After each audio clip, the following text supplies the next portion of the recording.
I call it jerk chicken basil Alfredo. I haven't even gone out to eat. All my meals I've cooked here at home. I had leftovers. The other day, and now I'm having some jerk chicken basil Alfredo. Fuck with me or don't.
I realized I didn't make a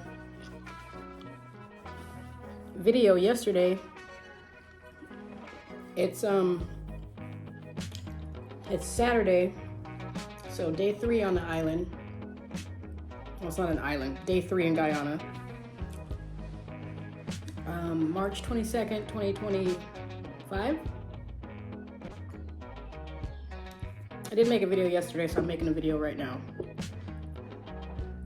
Yesterday was brutal. I didn't even post anything. I was kind of depressed yesterday because on the first night, I was looking for things to do. I was up all night on the first night on Google looking up just things that I can do out here. And you know what? I'm gonna go on a little tangent. Trying to get some good lighting. I'm gonna go on a little rant right now because it is so hard to find something to do out here if you're not with someone else. I've checked the 𝘍𝘰𝘮𝘋𝗋𝗋 website, the TripAdvisor website. I've checked local websites. I've looked all over the internet to try and find something to do.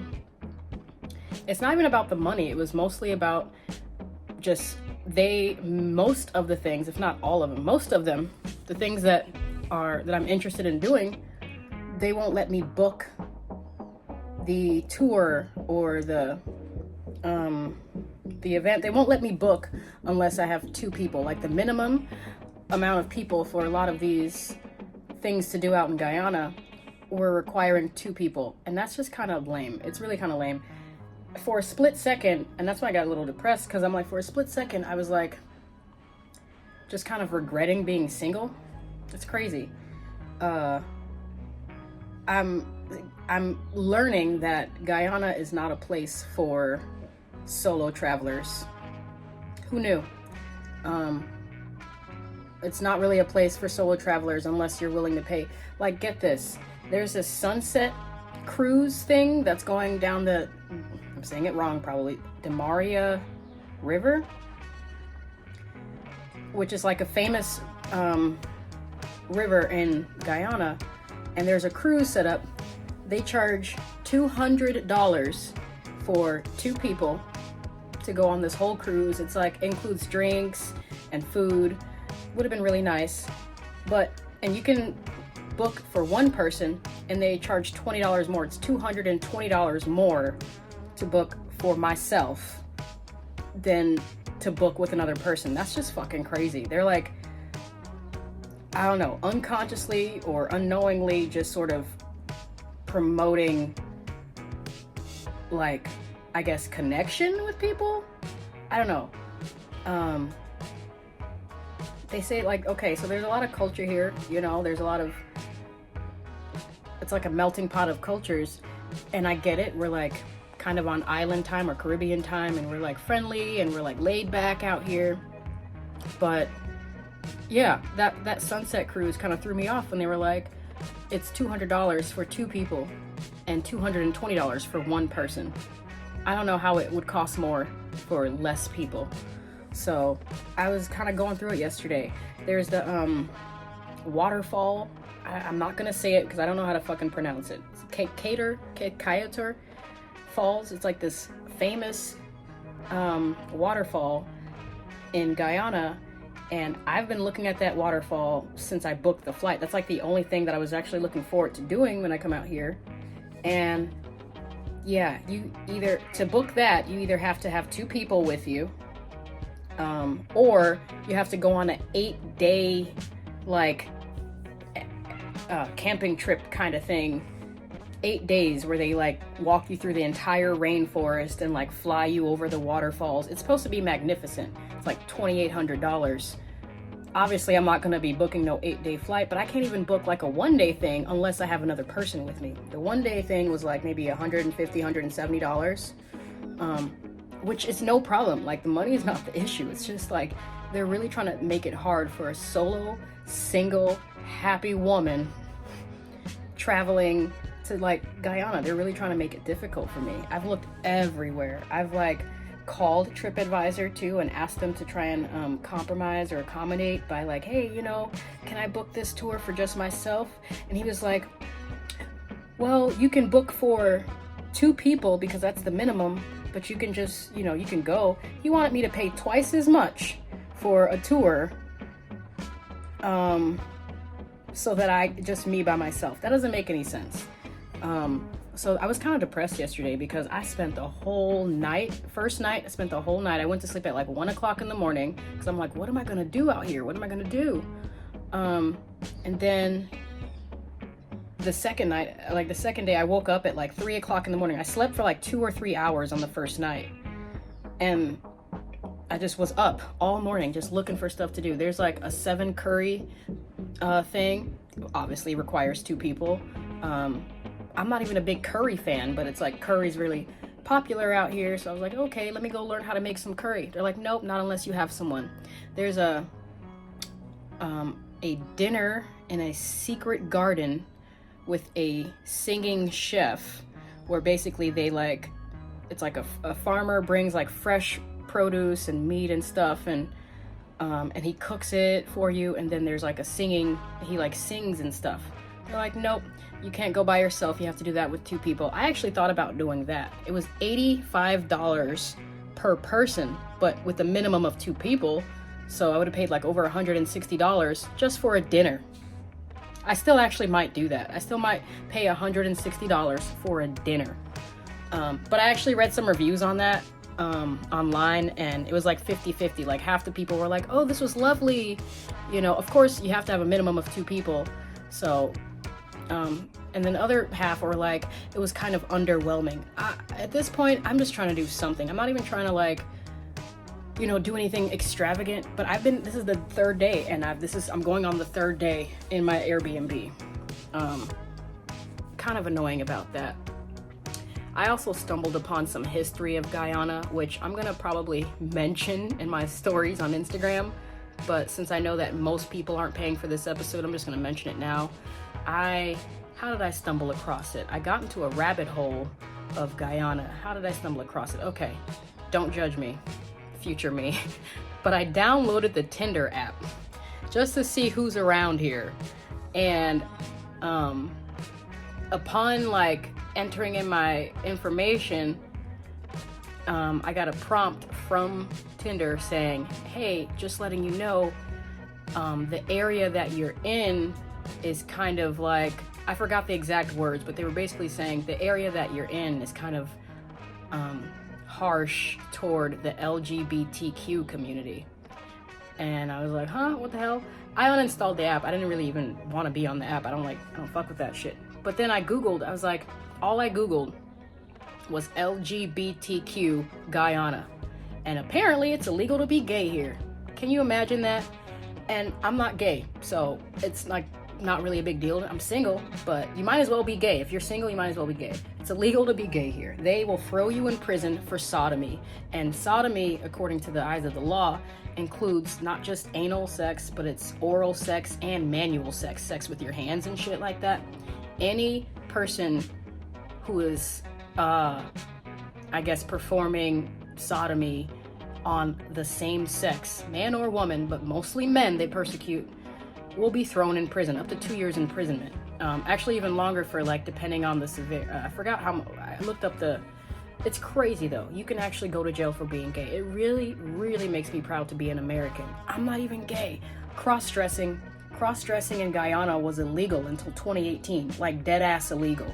Like if you were a man dressing like a woman or a woman dressing like a man, they will throw you in prison. At least up until 2018. I guess they decriminalized it or whatever, or apparently they're not really, they don't really enforce the LGBTQ laws out here. But yeah, you can't be gay here.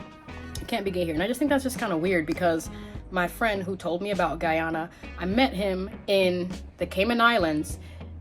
He works for Southwest Airlines. He's a flight attendant, but he's like flamingly gay. He's like super gay. You can tell when you walk up to him, when he talks to you. He's flamingly gay. And he was telling me like, oh, you should go to my country. You should visit my country. You know, you'll love it there. But it didn't even hit me until yesterday that like, why isn't he here? People, I've been noticing, because a trend about people who are not physically currently in Guyana, who are Guyanese, they are commenting on like posts and stuff, because I've been reading a lot of YouTube comments and Facebook posts and stuff, and just reading the comments of the people.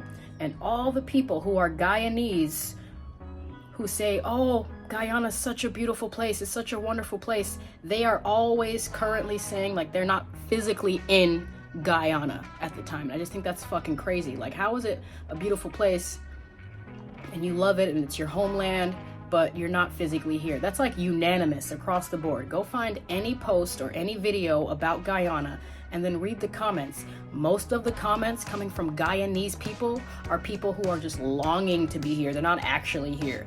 And I wonder if the whole like illegal to be gay thing has anything to do with it, or like, you know, kind of against people who are single and independent is kind of have anything to do with it.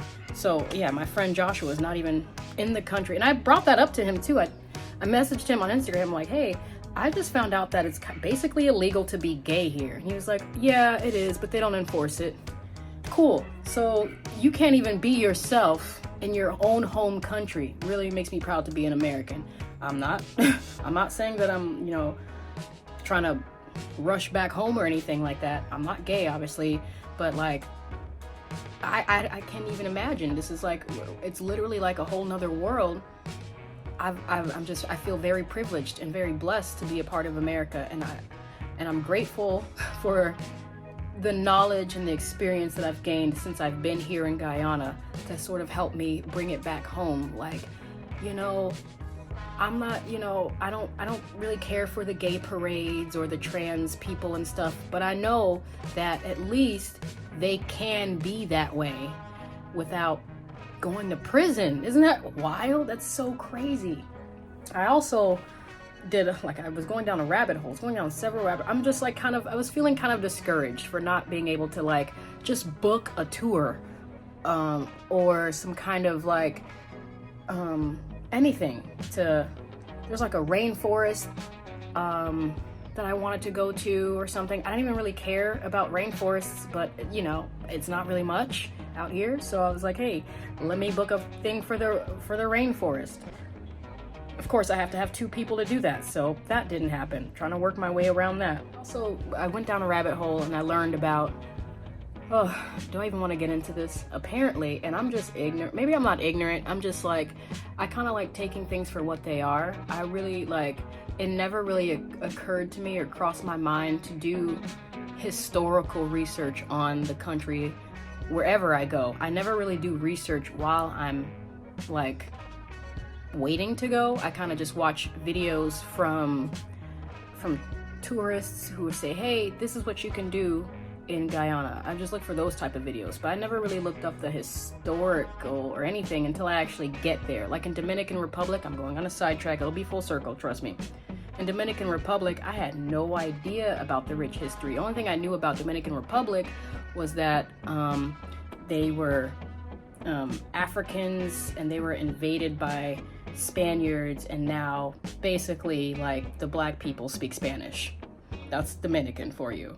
And of course, when I got there and I learned about the actual history, how they were like proud to, what is it? They basically threw their dictator. They had a dictator in Dominican Republic, and they threw him off, and they overcame slavery, and now they're proud slavery-free nation. They're like super proud to say like, hey, we have never been enslaved. They have been enslaved. Most cultures have been enslaved, but they're proud to be like, they're proud of the fact that they overcame it, and they you know, rose up over their dictator. And it's a beautiful fucking country. But I didn't even learn about that until after I was there, and I gave a shit. Well, as far as Guyana goes, never heard of Guyana. Real talk, never heard of Guyana until I met Joshua. Didn't do any historical research, but as I was feeling discouraged about not being able to do anything, I ran across, apparently, I can't even say it right now. I'm just gonna sum it up because I know the story and I know no one's really gonna watch this. And if you do end up paying for the episode and watching this, then really a quick Google search will give you the entire information. I'm just gonna give the gist for this video. But basically, there is a man named Jim Jones. You heard about this? Heard about this? Who fucking knew? Apparently this guy named Jim Jones, long story, completely short, he was in California. He was a pastor. He was like a pastor, basically a cult leader, and he had like a following in San Diego or California or somewhere, and I guess the FBI or like the feds were like suspicious of him, so he migrated himself and all of his followers, about 906 followers, from California all the way to Jonestown. It's either Jonestown, it's Jonestown, which is in Guyana. Apparently that's like 45 minutes like away from me right now, to the east, like 45 minutes away from me. This cult leader from California transported 906 people. 30% of them, like a third of those followers, were babies and children, and he moved them to Jonestown, which is a city 40 miles from me right now in Guyana, and they lived on some compound, and you know, they were forced to leave their family and their jobs and their country because he was just that good of a pastor, you know, whatever. And when they got there, some people were like, hey, we want to go back to America. We're not really feeling the vibe here. And he was not letting them leave. And then word got out that he wasn't letting people leave, that he was keeping them there against their will. Apparently this is just like this is news. Everybody knows this, apparently. I just learned about it. So the feds in America got wind that he was keeping people there against their will, sent 4 officers or 4 federal agents up to the compound to sort of confront him about it, and they were murdered on sight, like just like that. And then Jim Jones himself was like, hey, they might be coming after me, so I'm gonna beat them to the punch. And so he convinced 906 people. Not all of them convinced. Some of them were forced to take it, and he just did it without their consent. But for the most part, like most of the people that was following him, almost 1,000 people, he gave Flavor Aid laced with cyanide to these people, told them to feed it to their babies, their children, their moms, their dads, their uncles and brothers and sisters. Almost 1,000 fucking people drank the Kool-Aid, drank the cyanide-laced Kool-Aid, and they died. And then he put a bullet in his own fucking head. That's the craziest fucking shit I've ever heard. And I didn't realize I had no... And apparently, that was like the biggest history thing in Guyana forever. Up until like 2018, they discovered oil. And now, just barely recently now, they're just sort of getting away from that reputation and sort of attracting more tourists, and there has been like a little uptick in like tourism and stuff, but up until then, like, no one really cared about Guyana or knew about Guyana except for, hey, ain't that the place that cult leader went and killed people with cyanide laced Kool-Aid? And that's where the phrase "don't drink the Kool-Aid" came from. This is so wild. I literally just discovered all this. I'm like what the fuck? That's down the street. Essentially, in the grand scheme of things, Jonestown is down the street. Crazy, really fucking crazy. So this is a long video. I haven't done anything. This is the third day here. I haven't done anything. I went to the National Park of Guyana. I made a video about that on the first day. Beautiful first day. Second day, I basically sat here and cried and wallowed in my own self-pity. My friend Joshua, who's in New York, who is flamingly homosexual, loves his country, but it's illegal for him to be himself here. He lives in New York, and he sent me the phone number of his friend who is here. I'll just say her name because I may run into her, Rochelle. And she basically is offering to take me around town and like show me around and stuff. She admitted too that there's not much to do. I talked to Joshua too. I said, hey, I'm learning that there's not really much to do unless, you know, you are with two people. You know, it's not really a place for single solo travelers. And he was like, yep, LOL. Okay, cool. Respectfully, you could have told me that before I booked the fucking flight 202 days in advance. But whatever, I'm making do. So his friend Rochelle, we talked on the phone yesterday for like 4 hours, which is amazing. It was a beautiful conversation. We laughed, we cried, we shared our life stories. She said that she was gonna come and pick me up today, and we were gonna go to the pool, and her family was gonna make some curry for me. She was like, don't do the 7 curry tour thing. My family will make the best curry for you. I don't care. I just want to do something. But she said she was gonna hit me up at 10 o'clock, and it's basically 10 o'clock. It's like 9:30 right now. This morning I went back up to the national park, which is 0.8 miles. It's like you make a left and then you make a right, and then it's like 3 blocks up, and it was beautiful. I learned about the national park having manatees in the river thing, and so I did get to see some manatees. That was kind of touching. That's the most exciting thing that I've done, I would say, today. Since I've been here, the most exciting thing that I've done, actually, I would say that was probably it. Going to the grocery store and seeing the manatees. I'm not even a big fan of like sea life creatures, but it was kind of cool. I got like this close to a bunch of manatees. So that was cool. I tried to feed them, but I couldn't find enough like grass and stuff, leaves to feed them. Saw some birds, a lot of pretty flowers. I got up at like 5 o'clock, took a shower and just walked down there, and it was nice to see, you know, people running around, people up and early, get the day started. It was really nice to see. Tried to catch the sunrise, didn't get a great sunrise, but that's really what the best I got right now. It's so that's it. I haven't done anything out here. I have a tour, a bicycle ride tour. It was $100 for a bicycle ride tour. Which is fine. It's not even about the money, it's just about doing stuff. But that's the only thing that I was able to book for just myself, was a bicycle ride tour, and I have that at 7 o'clock in the morning tomorrow, which is my birthday, March 23rd. What? And I also went ahead and booked the sunset cruise down the 𝘮𝗏𝗄 River. I booked it for 2 people, and I asked Rochelle if she would like to go with me.